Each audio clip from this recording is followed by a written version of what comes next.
আসসালামু আলাইকুম ওয়া রাহমাতুল্লাহি ওয়া বারাকাতুহু। আমি একটা মেসেজ আজকে দেব, সেই মেসেজটি হচ্ছে বাংলা লিংক।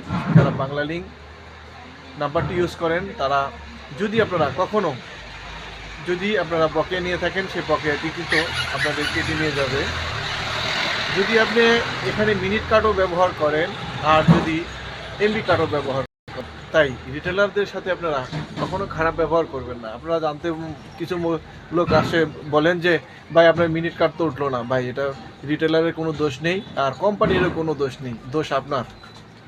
কারণ আপনি ইতিপূর্বে আপনি লোন নিয়ে আসছেন আপনার সিমে, এই কারণে সেই টাকাটি কেটে নিয়ে গেছে। তাই আপনারা যারা বাংলা লিংক ব্যবহার করেন সতর্ক থাকবেন। লোন নিলে সেই লোনটি কেটে নিয়ে যাবে, তাই নিজ দায়িত্বে আপনি বুঝে নেবেন। আর কারোর সাথে এই বিষয় নিয়ে তর্কে জড়িয়ে যাবেন না, ঝগড়া ফেসাদ করবেন না। তাই আপনাদের সবাইকে বলছি, আপনারা সবাই নিজভাবে সচেতন হয়ে যান। আর এই ভিডিওটি অন্যকে দেখার জন্য অবশ্যই আপনারা শেয়ার করে দিবেন। আর যারা আমাকে ভালোবাসেন অবশ্যই আমার পাশে থাকবেন। আল্লাহ হাফেজ।